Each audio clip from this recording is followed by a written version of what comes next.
दोस्तों, अगर आपके एग्जाम आ रहे हैं और आप रिवीजन कर रहे हैं तो इस वक्त आपके लिए यह वीडियो सबसे इंपॉर्टेंट है, क्योंकि इस वीडियो को देखने के बाद आपके कम से कम 20% मार्क्स बढ़ जाएंगे। वो कैसे? क्योंकि आज मैं आपको कुछ चीट कोड्स बताऊंगा, सीक्रेट बताऊंगा, अंदर की बातें बताऊंगा, सीबीएसई चेकर्स के साथ मेरा क्या डिस्कशन हुआ है वो सब आज मैं आपको बताऊंगा। और आज मेरे मुंह से निकलने वाला एक एक वर्ड गोल्ड साबित होने वाला है। तो क्या आप तैयार हैं वीडियो देखने के लिए? आइए शुरू करते हैं।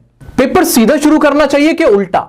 क्या कटिंग करने से नंबर कट जाते हैं? क्या डायग्राम बनाने से नंबर मिलते हैं? या बहुत सारी तरह के कलर के पेन यूज करने से फायदा होता है? अंडरलाइन करना कितना इंपॉर्टेंट होता है? सीबीएसई जो चेकर होता है, एग्जाम चेकर होता है, उसके दिमाग में क्या चल रहा होता है जब आपको नंबर दे रहा होता है? सभी बातों को आज मैं बड़े आराम से आपको समझाने वाला हूं, और ये बातें आपको कोई नहीं बताता, लेकिन मैं बताने वाला हूं। तो सब कुछ डिस्कस करेंगे, साथ ही मेरी सीबीएसई चेकर्स के साथ क्या बातचीत हुई है वो भी मैं आपको दिखाऊंगा। गाइस, 20% नंबर बढ़ाने का मैंने आपसे वायदा किया है, वो ऐसे ही नहीं किया है। मैं सारी बातों पे रोशनी डालूंगा, एक एक छोटी छोटी चीज शुरू से लेके एंड तक। जो आप पेपर लिख के आते हो वो क्या लिख के आते हो और वो कैसा होना चाहिए, उन सबको ही मैं आज सही करवा के जाऊंगा। देखो, शुरुआत करते हैं एक हार्ड वर्क से और स्मार्ट वर्क से। बहुत सारे स्टूडेंट ऐसे होते हैं, बहुत मेहनत करते हैं, नंबर नहीं आ पाता उनका, क्योंकि उन्हें लिखना नहीं आता। एग्जाम में पेपर पे कैसे लिखना है उन्हें यह नहीं पता होता। पढ़ के बहुत कुछ जाते हैं लेकिन एक्सप्रेस नहीं कर पाते। आपको अपनी नॉलेज को एक्सप्रेस करना आना चाहिए। उसकी शुरुआत कहां से होती है? उसकी शुरुआत होती है आपकी आज से, या अभी से। कैसे? जो आप रिवीजन कर रहे हो। अभी रिवीजन कर रहे हो ना, लिख लिख कर भी देख रहे होंगे, बोल बोल कर भी पढ़ रहे होंगे, लेकिन वो जो पढ़ाई है, क्या वो आपका तरीका सही है? वो मैं सबसे पहले आपसे डिस्कस करना चाहता हूं, क्योंकि revision time is the best time. दोस्तों, आपके एग्जाम में कितने नंबर आएंगे इस बात का फैसला अभी हो चुका है आपके रिवीजन के टाइम पर। या तो आपको 20 नंबर फालतू मिल जाएंगे या 20 नंबर कम मिलेंगे, क्योंकि जो हम रिवीजन के टाइम पर लिख कर देख रहे होते हैं, जिस तरह से हम लिख रहे होते हैं, सेम टू सेम चीज हम अपने एग्जाम में भी लिखेंगे। और एग्जाम में तो प्रेशर भी होता है, नर्वस भी होते हैं, वहां तो हाथ पैर वैसे ही फूल जाते हैं। इसलिए आज जो भी मैं आपको बातें बताऊं कि कटिंग करनी है कि नहीं, आपको डायग्राम बनाना है कि नहीं, कहां से पेपर शुरू करना है, कौन सा क्वेश्चन पहले करना है, कितने पॉइंट्स लिखने हैं, इन सभी क्वेश्चन के आंसर जो मैं आज आपको देके जाऊंगा, उन सभी चीजों को आज आप जब लिख के देख रहे हो ना अपने अपने आंसर, उसमें अप्लाई करना। जब उसमें अप्लाई कर लोगे ना तो आपको कॉन्फिडेंस आ जाएगा। एग्जाम में जाकर बैठोगे ना तो आपको कोई नई बात नहीं लगेगी, दिमाग पे प्रेशर नहीं डालना पड़ेगा, क्या बताया था सर ने, क्या टिप थी, नहीं, पहले से उसे अप्लाई कर लेना। ठीक है, कर सकते हो ना इतना? ये मुझसे वादा करो, कमेंट में लिखो यस।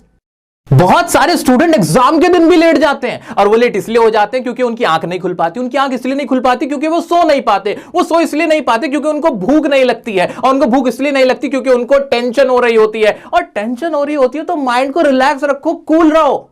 दोस्तों, मैं तो अपना माइंड रिलैक्स करने के लिए नवरत्न ऑयल से मालिश कर लेता हूं। और अभी रिसेंटली मैंने अमेज़न पे नवरत्न गोल्ड ऑयल देखा, मैंने उसे ऑर्डर किया और यूज किया, और मैंने पाया कि ये जो नवरत्न गोल्ड ऑयल है ना, ये बहुत ही नॉन स्टिकी है। इसमें बाकी ऑयल्स की तरह चिपचिपाहट नहीं है। और जहां तक इसकी फ्रेग्रेंस की बात है, बहुत ही माइल्ड फ्रेग्रेंस है इसकी। इसको यूज करने के बाद मैंने नोटिस किया कि सरदर्द, थकान और स्ट्रेस से बहुत राहत मिलती है। स्टडीज करने में, कॉन्सेंट्रेट करने में बहुत हेल्प मिलती है। किसी भी तरह की टेंशन हो, सिलेबस की या एग्जाम की, परफॉर्मेंस की, उन सब टेंशन से राहत मिल जाती है। और सबसे बड़ी बात, आयुर्वेदिक है। आयुर्वेदिक के इसके सारे तत्व इसके अंदर मौजूद है, चाहे आंवला, अश्वगंधा, इस तरह के सारे तत्व इसके अंदर मौजूद है, नुकसान नहीं देता है। तो अगर आप भी चाहो इसको यूज कर सकते हो। डिस्क्रिप्शन में लिंक दे रहा हूं, जाना, ऑर्डर कर लेना और अपनी बढ़िया से मालिश करना और रिलैक्स रहना।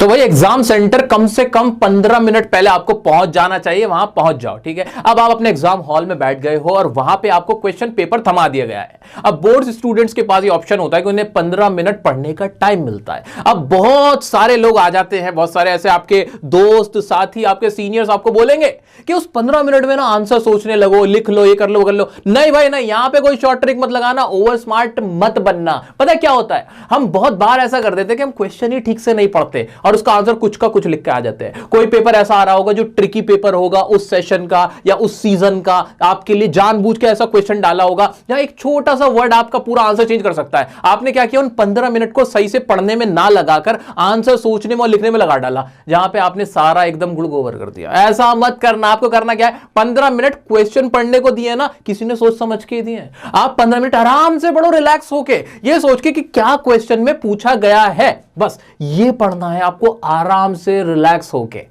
पेपर अटेम्प्ट करना कहां से शुरू करें?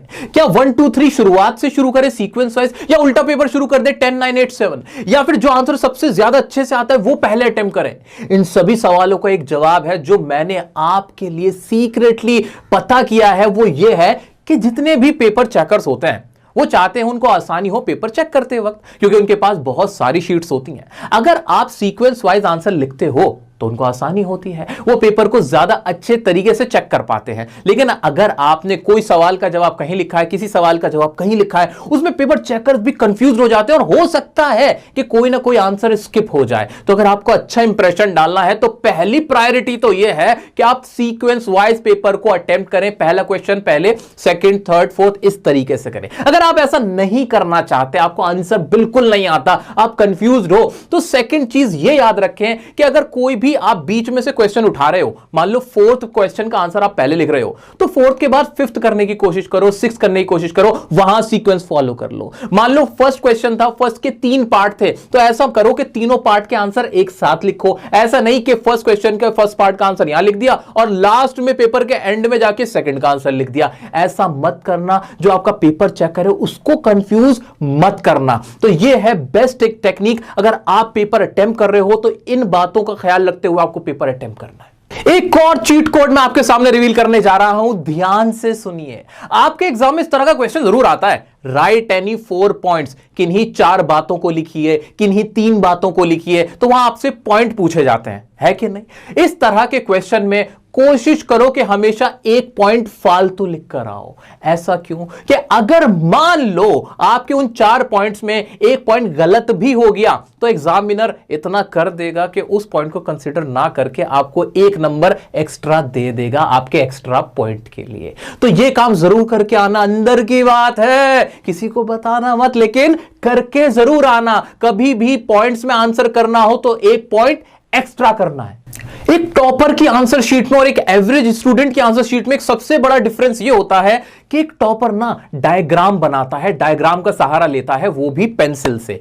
आपको भी यही काम करना है कि अगर किसी क्वेश्चन के आंसर में, मान लीजिए कोई आपका मैथमेटिक्स का क्वेश्चन है या कोई साइंस का क्वेश्चन है, सोशल साइंस का क्वेश्चन है, जहां आपको जरूरत लगती है कि डायग्राम बनाया जा सकता है, आपके चैप्टर में उसका डायग्राम था, तो डायग्राम जरूर बना के आना, वो आपको मार्क्स दिलवाएगा। ये नहीं कि आप बस लिखे चले जा रहे हो डिटेल में और डायग्राम का इस्तेमाल किया ही नहीं। डायग्राम पेंसिल से बनाना, पेन से मत बनाना, उसको कलर में बनाने की जरूरत नहीं है, बहुत सारे कलर्स का इस्तेमाल नहीं करना है। लेकिन याद रखो, जहां भी जरूरत लगे, बड़े नंबर का क्वेश्चन है, 4 नंबर का, 5 नंबर का क्वेश्चन है, वहां पे डायग्राम जरूर बना के आना। इंप्रेशन आपका अच्छा जाएगा पेपर चेकर्स की तरफ।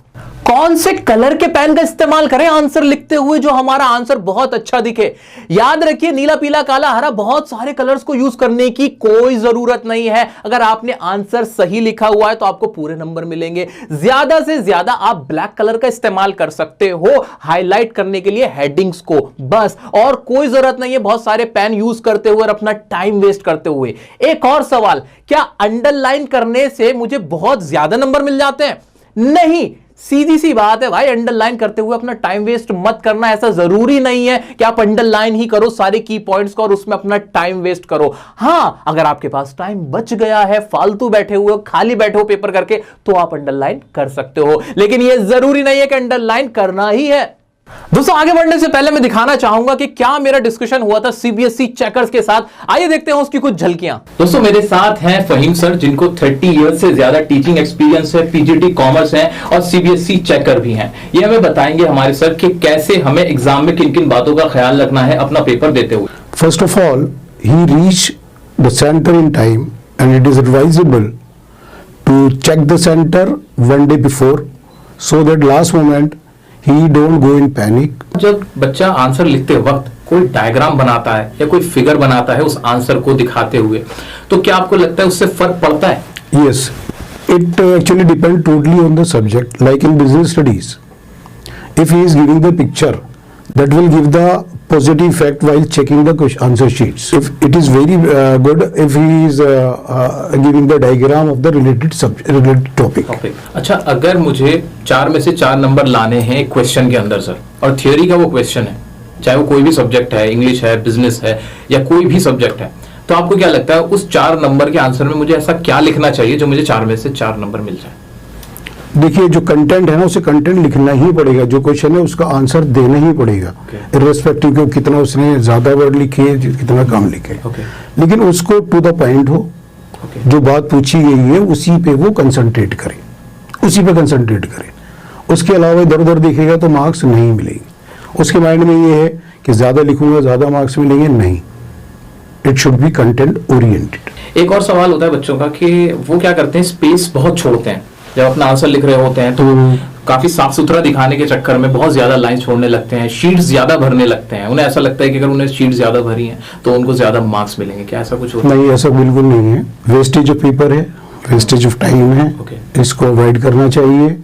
लेकिन इम्प्रेशन जो है वो बहुत अच्छा नहीं जाता उस पर इवेलुएटर पर भी, अगर इस तरह से स्पेस उसने किया हुआ। कुछ बच्चे क्या करते हैं कि वो लेटर का साइज बहुत बड़ा करते हैं वो, ताकि ज्यादा स्पेस आए, ज्यादा कॉपीज बन जाए। इस तरह की कोई बात नहीं है, that is wrong practice from the student.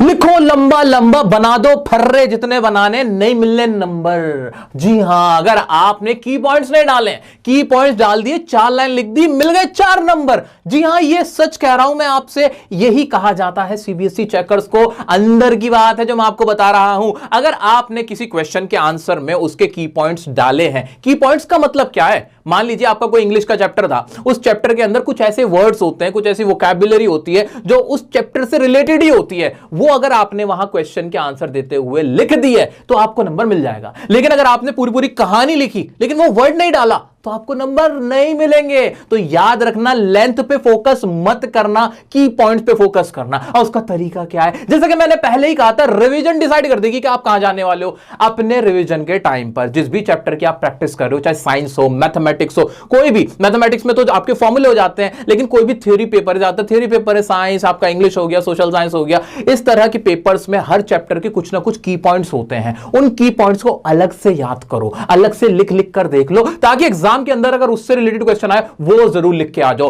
Question का आंसर नहीं भी आता ना, तब भी वो की पॉइंट लिख के जरूर आना। क्वेश्चन को खाली मत छोड़ना, देखना आपको ज्यादा नंबर मिलेंगे, आपका बहुत बहुत फायदा होगा ये रूल अप्लाई करके। दोस्तों, आप आंसर लिखते वक्त शॉर्ट फॉर्म का बहुत इस्तेमाल करते हो। कैन नॉट की जगह कांट लिखते हो, वुड नॉट की जगह वोंट लिखते हो, जो कि गलत तरीका होता है आंसर लिखने का। कभी भी ऐसा मत करना, चाहे इंग्लिश का पेपर दे रहे हो या फिर आप इंग्लिश मीडियम के स्टूडेंट हो, साइंस का पेपर दे रहे हो, सोशल साइंस का पेपर दे रहे हो, और आप वहां पे इस तरह से कर रहे हो ना, तो ये बिल्कुल गलत है। ऐसा नहीं करना है, पूरे पूरे वर्ड लिखना, यही तरीका होता है एक सही आंसर लिखने का। इससे आपका इंप्रेशन अच्छा जाएगा। दूसरी चीज, मैथमेटिक्स के अंदर जब आप मैथ्स का पेपर दे रहे हो, वहां अगर आपको क्वेश्चन बहुत अच्छे से भी आता है ना, फिर भी कितना ही अच्छे से आता है भाई, सब कुछ पता है, लेकिन एग्जामिनर को थोड़ी पता है कि आपको पता है। वहां फॉर्मूला जरूर लिख के आना, फॉर्मूले का लिखने का इस्तेमाल जरूर करना। कहीं डायग्राम बनाने की जरूरत है तो छोड़ के मत आना, डायग्राम बनाना। ये मत सोचना कि एग्जामिनर को पता तो है,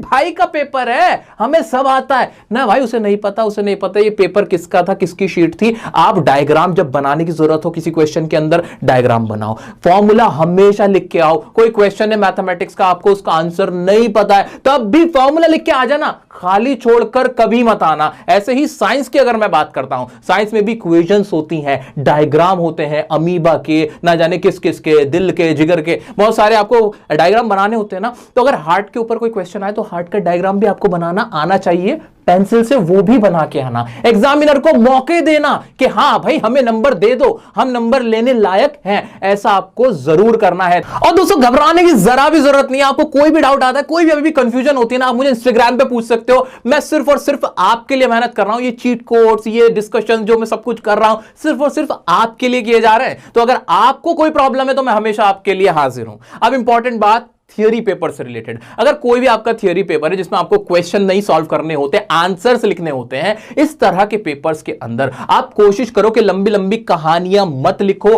पॉइंट्स में आंसर करो, पैराग्राफ बनाओ, पैराग्राफ में आंसर करो। लेकिन इंग्लिश के पेपर के अंदर कोशिश करो कि ये सब चीजें ना करो, क्योंकि वहां पे जैसे लेटर का क्वेश्चन है तो उसमें आप पॉइंट नहीं लिख सकते हो ऑब्वियसली। तो इस तरह की चीज अगर थ्योरी पेपर में आप अप्लाई करते हो कि पॉइंट्स में आंसर करो, पैराग्राफ में करो छोटे छोटे, तो वो ज्यादा अच्छी लगेगी। हेडिंग्स बना के आंसर करो, सब हेडिंग्स बना के आंसर करो, और की पॉइंट्स, मैं बार बार कह रहा हूं, की पॉइंट्स सबसे इंपॉर्टेंट है, यही है जो आपके नंबर बढ़वाएंगे। की पॉइंट जरूर लिख के आना हर पेपर के अंदर। अब बहुत सारे बच्चों का एक और डाउट होता है, सर पेपर में कटिंग हो गई, अब क्या करूं, क्या मुझे नंबर मिलेंगे, क्या मेरे मार्क्स कट जाएंगे, है क्या होगा?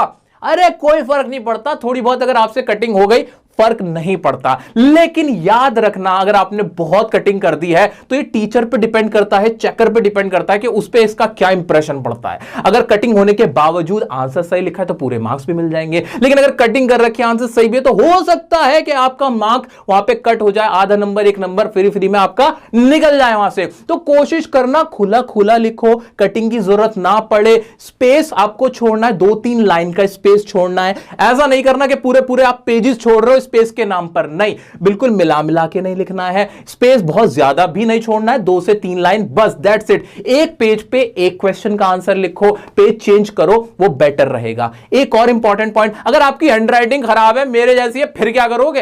अरे टेंशन की बात नहीं, हैंडराइटिंग के नंबर नहीं होते। ग्रामर सही इस्तेमाल की गई हो, कीवर्ड्स का इस्तेमाल किया गया हो, साफ लिखा हुआ हो, काफी है, आपको पूरे पूरे नंबर मिलेंगे। मैंने बहुत सारे टॉपर्स देखे जिनकी हैंडराइटिंग बिल्कुल मेरे जैसी है। ये क्या मैं अपने आप को टॉपर बोल रहा हूं? हाँ, बिल्कुल वही हो गया ना। तो आप भी वही हो, ठीक है? तो अगर आपकी हैंडराइटिंग खराब है, कोई फर्क नहीं पड़ता, हम सब टॉपर बनेंगे, साफ साफ लिखेंगे, कीवर्ड्स का इस्तेमाल करेंगे, और जो मैंने आज आपको ट्रिक्स बताई है रिवीजन करते हुए आज आपको इस्तेमाल करनी है, और फाइनल एग्जाम के दिन आपको इन सब चीजों को अप्लाई करना है। देखना कम से कम 20% आपके मार्क्स और बढ़ेंगे ही बढ़ेंगे।